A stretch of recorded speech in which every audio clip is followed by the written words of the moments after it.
pool too.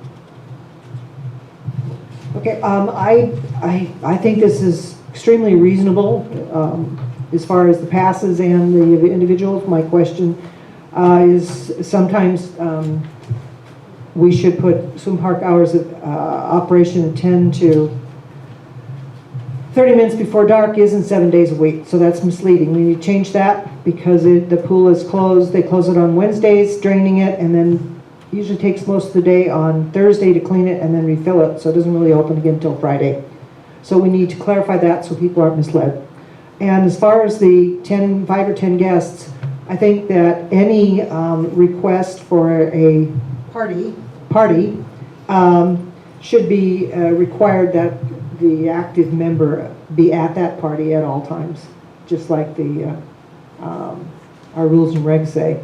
I don't have a problem with 10 guests on a given day, but I think that we need to make sure that the member knows that they have to be in attendance the entire time of the party. And the party fee is reasonable because it helps to pay for cleanup, because even a good cleanup job by a party generally leaves stuff for Philip and his people to have to do. So I think the price is reasonable. Yeah. I like the idea, but I really would feel much better if we could include, I know we got to do this quickly, so if maybe we can kind of table this and do it by an email vote, because I really would like to hear what Matt thinks of this. Also, from working at the administration, is this going to be on paper? Because, you know, members are in the system. I don't know who, it's going to be maybe hard to kind of keep an eye on who has a pass. And the girls, there's only 2 motel girls right now, so it says go to the administration office. This may end up being going down at the shack. I just think we need to get the staff, because they're the ones that are going to have to be following whatever we agree. Okay. I think we just need to tweak it with an employee maybe. But I think and we need to do it quickly, so we can't wait till the next board meeting. But I think it would be wise if we included. I did speak to Matt, and Matt does not have a general problem with opening the pool. Okay, as far as that, it's going to be posted. There are no lifeguards. We've tried that in the past in this area. It's very difficult to get certified lifeguards. How are we going to know who has a pool pass and who's a member? I mean, like, how is the people up at the shack going to know? Do they have to have their pass? They'll have a membership list at the shack. Well, an FRM is in the system, but this is a whole new computer system if we're just doing a pass for the slipper. Well, okay, let's do it this way. We have to work out the details on this, but let's in general address this as whether this is the basis for this swim proposal is good, and we want to take it further. Then we will write it up a little bit more clearly in general. Let's do this on general principles. We'll tweak it so that it's official. Make sure Matt and Philip are aware of everything that we do there so that they know how to enforce it. And we have used passes that's what the pool shack's for. They will have a list of members. Didn't they used to give out wristbands or something like that? Yes. We can go that route. And also the lady who is Rosie, who has worked the pool shack in previous years, is well versed in how to keep track of members, stops every car.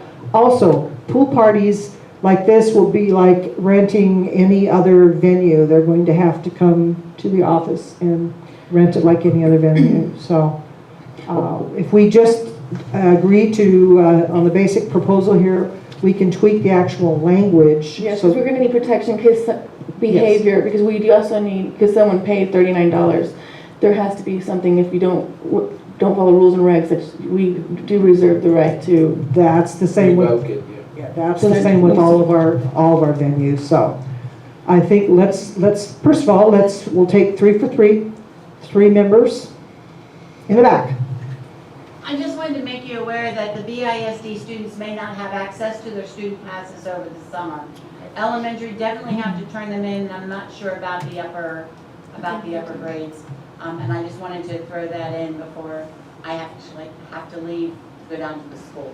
But anyway, they may not have access to those. Okay, well, we can tell by their age on their driver's license or personal ID card that that's very true.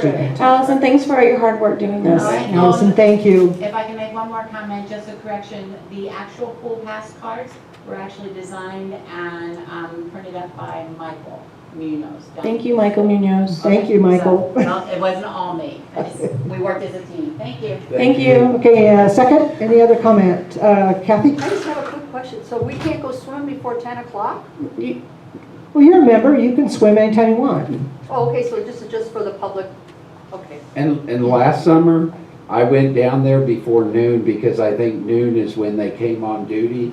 And there were a bunch of people swimming and they just got everybody out. And if you weren't a member, you had to pay and then they gave you the wristband. But I just thought that we should be having somebody down there before noon. That's why I wrote noon in there. Actually, in the past, they started it at 1 o'clock, and that was Matt's suggestion, so that's one of the things we can tweak and publicize. Number 3, anybody else? Way in the back. Mary Hartlow. I have a very large immediate family, and it sounds like you're going to want me to get a party pass for my family to go down there with me. How large is your family? Well, there's a bunch of Hartlows who live here, and they're all members, but then I have, 4 kids, and I have 10 grandkids, and, I mean, that's a family reunion, right? But Yes. am I going to have to, am I going to have to get a party pass when we gather on Sunday to have dinner together and go to the pool? I would think that if there's multiple Pardlows that are members, they can each bring 10. Doesn't mean you can't congregate. Oh, so Kurt can bring 10 and I Sure. can bring 10, is that Yeah. what you're telling me? I- I get it, okay, it's And okay. part of this is so we know who's down there. And there may be some some remaining restrictions here depending on COVID-19. Because if we get down there, if we have a party that wants to bring 100 people, we're probably going to not allow it to happen for a while because of the number of people down there would be violating social distancing, and we do not want to endanger our members in any way, shape, or form, because so many of us are over that 65 cutoff or have underlying conditions. So if my grandchildren come down and stay 2 weeks with me, I have to pay $1 every time, or can I get a 2-week pass? Was your proposal of doing something like that? Mine didn't have a short-term pass, it had a season pass for members, where instead of paying $1 a day for 77 days, you would pay half of that, which is $39. But for a short-term deal, I know last year that it was $5 for a grandchild, and if your grandchild lived inside of Kinney County, it was $5. If it was outside of Kinney County, you could come and prepay at the office for $2.50, which still I thought was I don't know highway who told you robbery. that, but I paid for my grandkids $1 a kid all summer long. Well, I was, Well, I didn't pay Yeah. $5 for a kid, I would have had a part of it. I was keeping up with I was keeping up with all of the arguments on Facebook, so that's where I was looking at those prices. Anybody who paid $5 is stupid. Okay, well, this is the tweaking, we're gonna have to do on this. And again, Matt as security is heavily involved in the pool, that pool is kind of his area. So, do we have a, Can I say something else real sure, quick too? go ahead. We've had 3, so.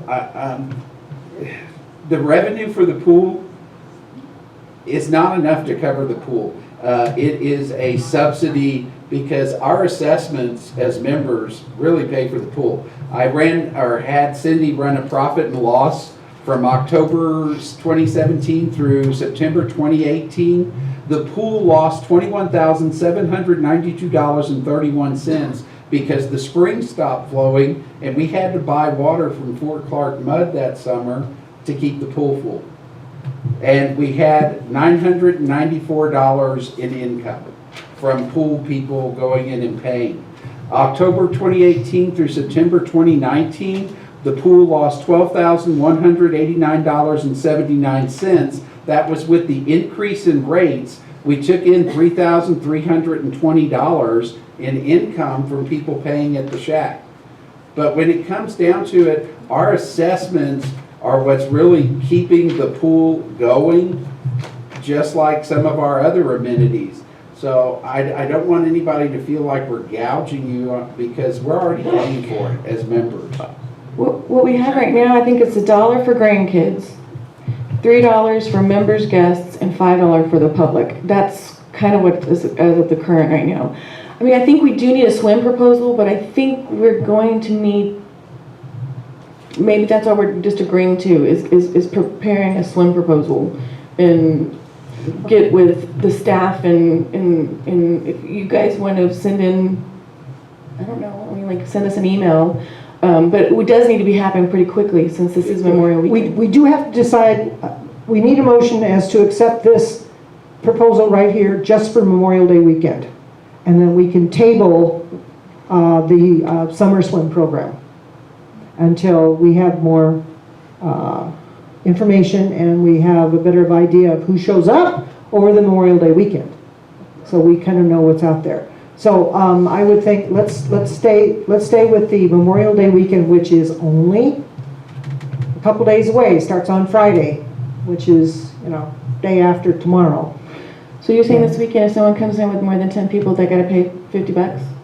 If they want to bring in a party this weekend. I doubt there will be this because of the COVID issue still, but And we can take that out. I mean, like I said, our assessments are subsidizing the pool. That was just something that I brought in from this Oak Park Country Club that I belong to. okay. Do we have, all right, then let's move on. Do we have a motion to accept the top part of the swim proposal with the 1, 2, 3, 4, 5 items and the costs for this Memorial Day weekend only? So moved. Second. So the members are now, that we're paying $3 now are going to be paying $1? Yeah, just the 1, 2, 3, 4, 5, the top of this. Member in good standing, immediate family, free. Members not in good standing must bring their accounts up to date to use the pool. Or could you say, or pay, Yeah, as if they were a non-member? I guess so. $5 a day. $5 a day. Member guests, $1 per day. Kinney County residents and students, and they can present a driver's license, whatever shows their age as a student. $2 per day. Non-member guests, non-Kinney County residents, $5 per day.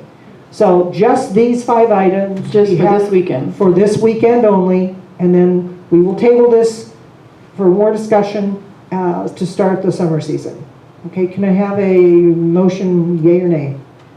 Can I just, I know I'm No. interrupting. So, How long are you going to put it off? we're, No. We have to have it, after we do this one, we're going to have another one for the rest of the summer. we will post that on dispatch. Because this will be a good trial, just so that way we can see what revenue came in, what worked, what didn't work, and we can kind of have a staff meeting, and we can, it's just to get us through this weekend. Yes, that's correct. Okay, Okay, we had a motion and second. and second? Okay, all in favor of that 1 through 5? Applies to this weekend only, and we will further tweak this.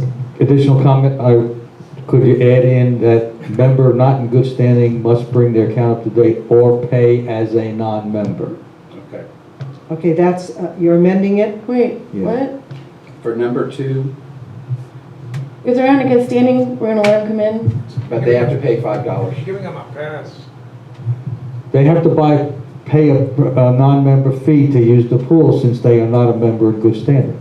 And we're going to eventually collect it anyway. So we got their $5 now, plus we've got their collection later. Okay. That's the only change. All right, well, can you amend your motion, please?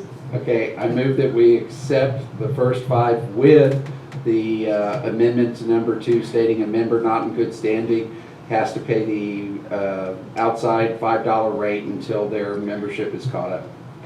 And this goes when you say member not in good standing, do they have, if they have a violation against them or whatever, if they pay the public rate, we're allowed to let them in? I think we should just leave it as it is for this weekend and then go forward, because look, there's a whole other, because what are you saying, when a member in not good standing doesn't necessarily mean assessments, it also means behavior. Ah, I see that. All right. Good point. This is, Okay, so members who are not caught up either pay to get caught up or they don't go swimming this weekend is what you're saying, right? Right. Okay. Okay. Amend your thing. wait, what are we amending? Amend your motion so we have it correct in the minutes. Please. Make a motion to approve the swim proposal 1 through 5 as originally written. There we go. Second, There, we're good. all in favor? Okay, You okay on this will apply to Friday through Monday only, and we will immediately begin tweaking this to fit the summer. And it's members not in good. I know, Not I- good standing. Right, that's I just as typed it. it. I typed it. It's my fault.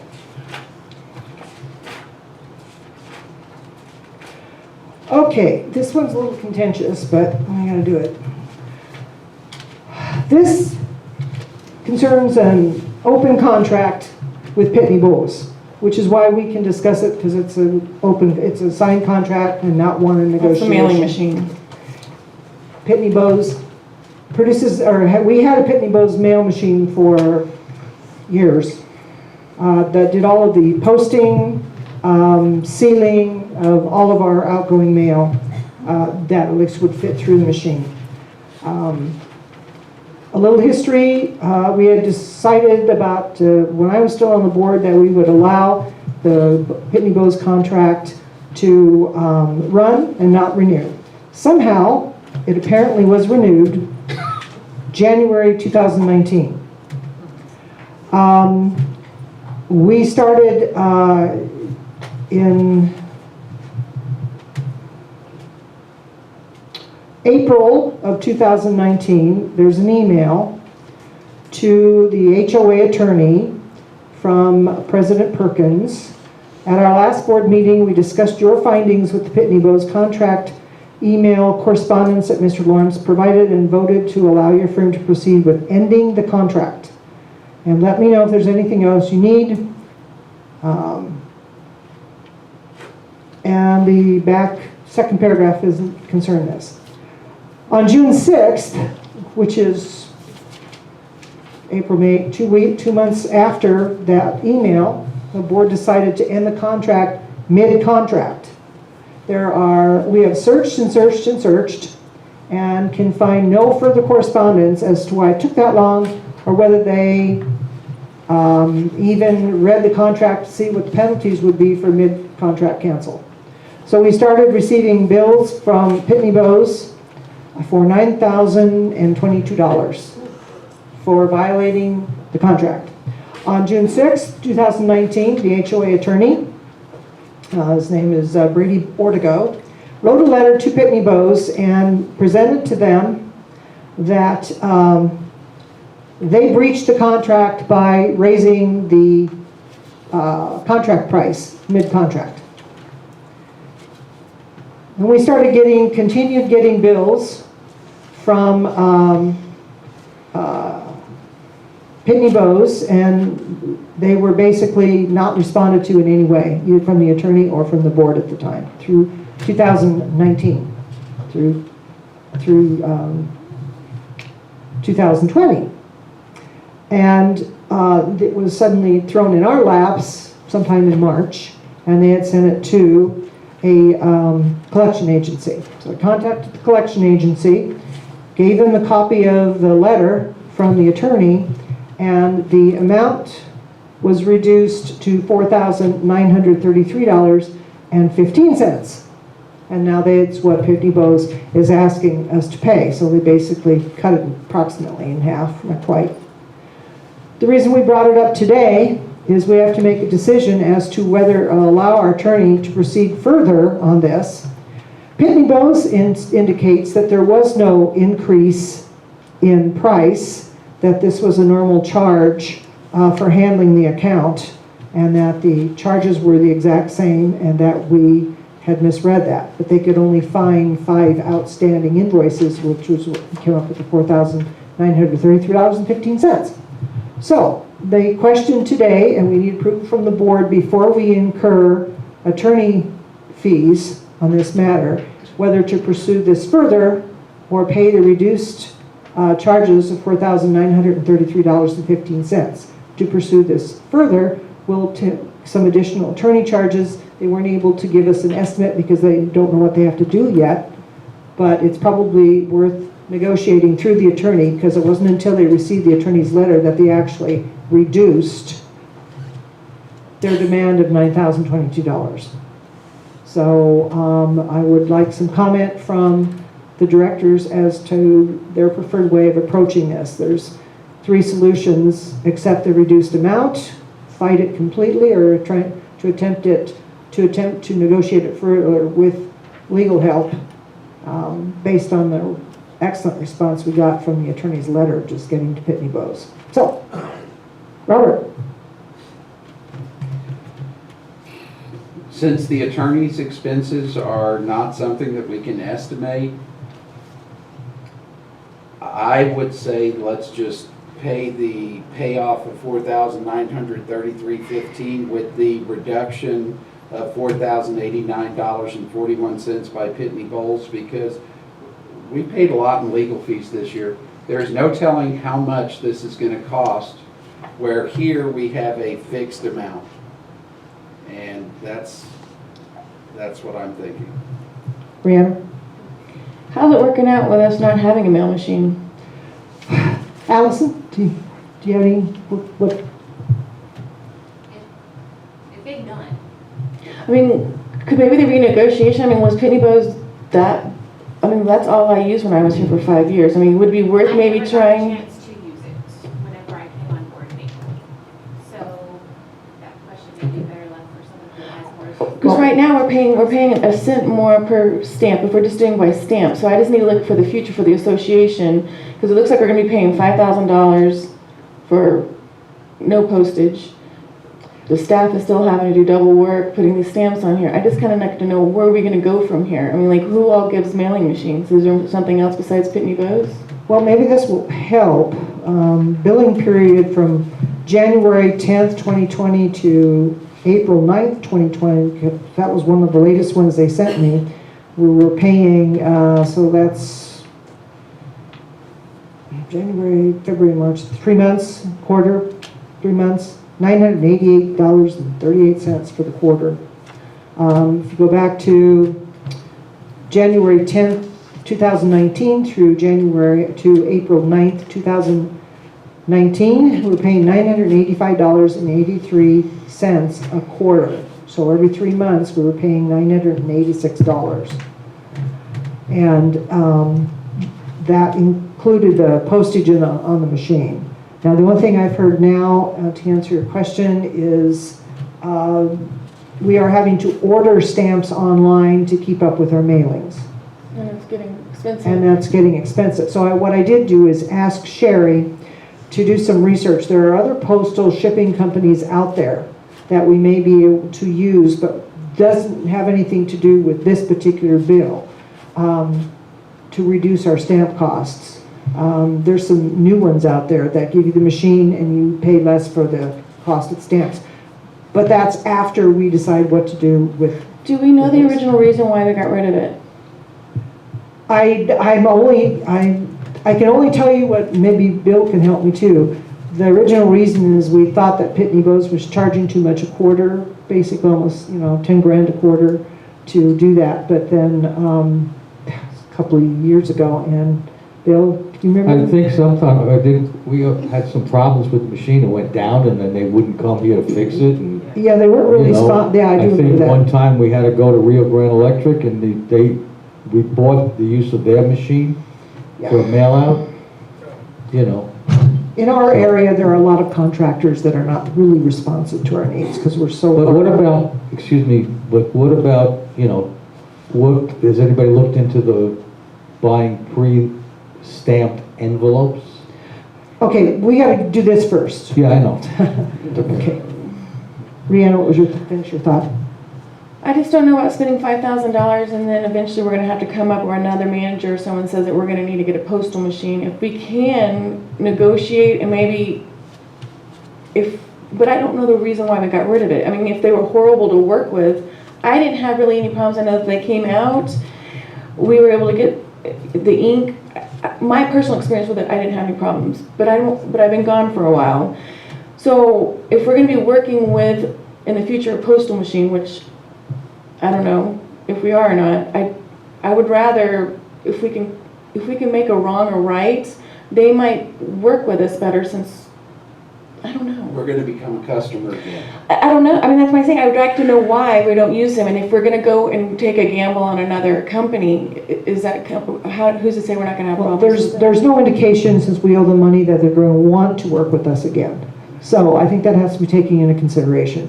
The only thing, this decision was made after we were off the board. It was to cancel the contract.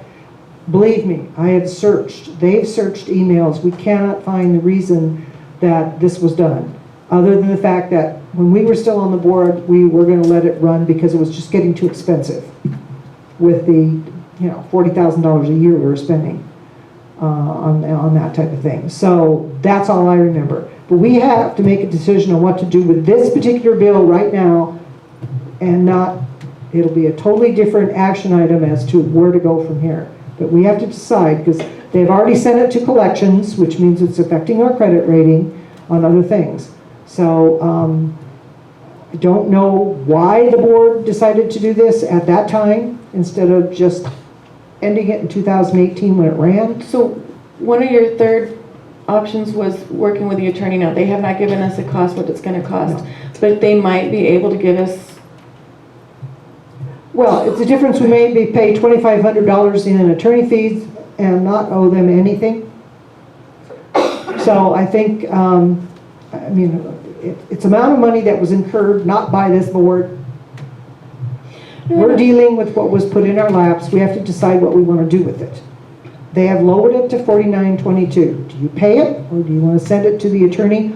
Or we can try to, I got a working relationship with the guy at the collection agency. We can try to reduce it further. but And give it a shot. I just received something, due to the COVID-19, we have to mail every receipt we make over the phone, payments in every day. So a lot more postage is going out, so that's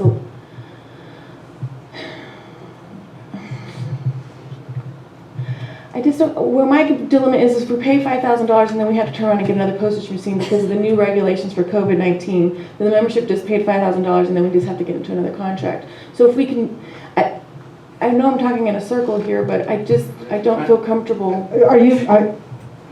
We'll get there. I understand what you're saying, though.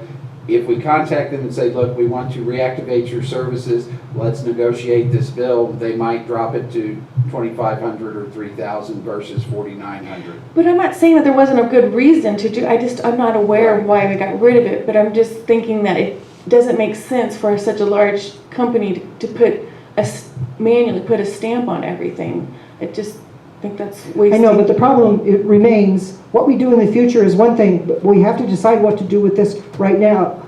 Going to Pitney Bowes and saying, oh, we're really sorry, we want to go back under contract, they're going to say, okay, but you have to pay what you owe first before we can put you back under contract.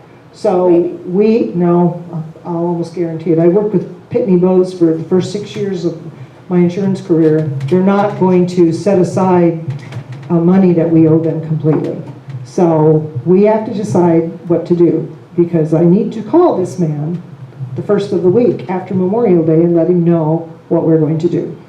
And I made it an open meeting item because it was an existing contract. So I want the members to know what we think.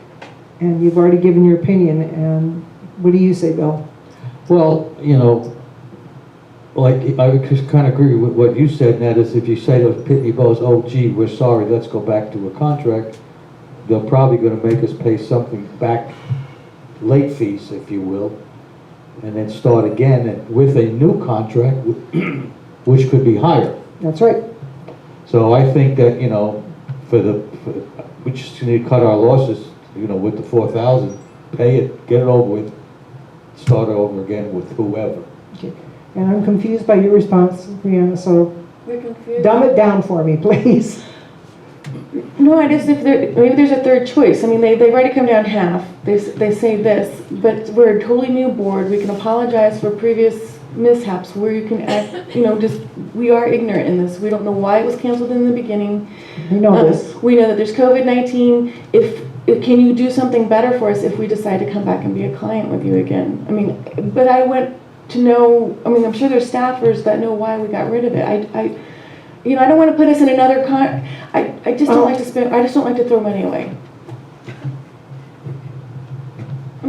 So I don't know if there's another negotiation thing, but maybe if we open it out, maybe there are members here. Let's. All right, we'll do a 3 for 3, 3 people, 3 minutes max. Judy. Okay, I'm going to speak from past experience. I was the postmistress for college for 5 years, and we dealt with Pitney Bowes. And they were a royal pain in the you-know-where. They do not have good negotiating skills. If the machine broke down, you could wait a week before somebody would show up. And this is metropolitan Boston area.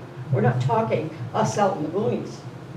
They just were not reliable service providers, and they were, you know, I think we needed postage.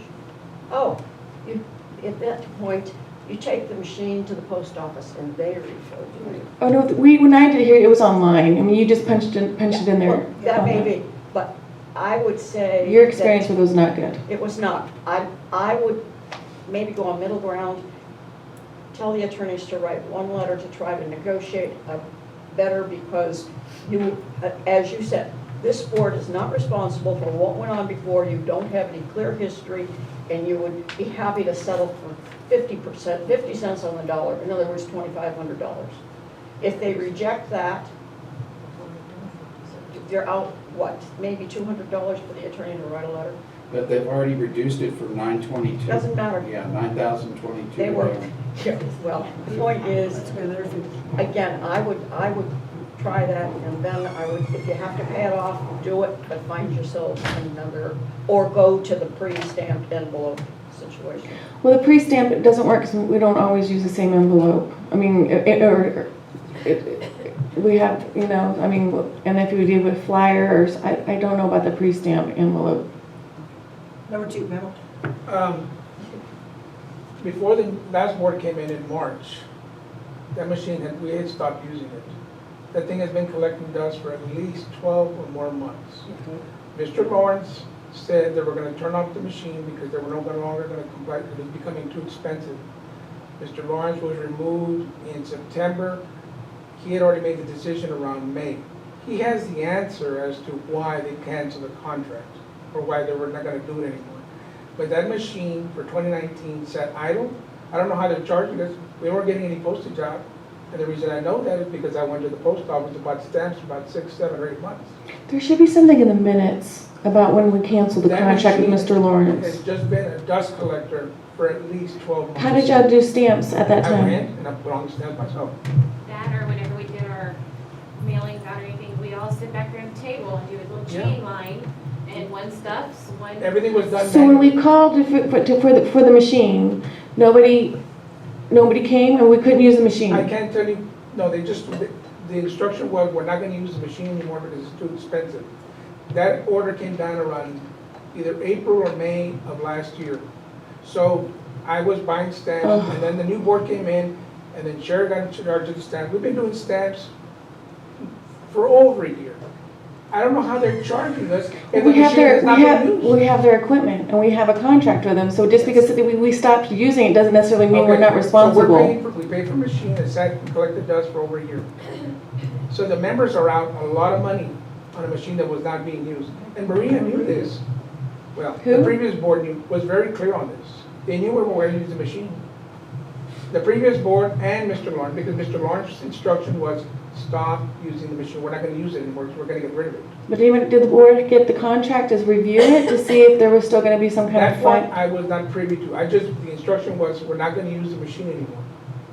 You know, it's So kinda like if people know someone the doesn't wanna answer. use their membership anymore, we still gonna bill them. We still charge them. They're still responsible until I they don't actually know. come in and cancel or. I was not privy as to why Pitney Bowes was not called to come pick up the machine. What does the contract say? Can you cancel?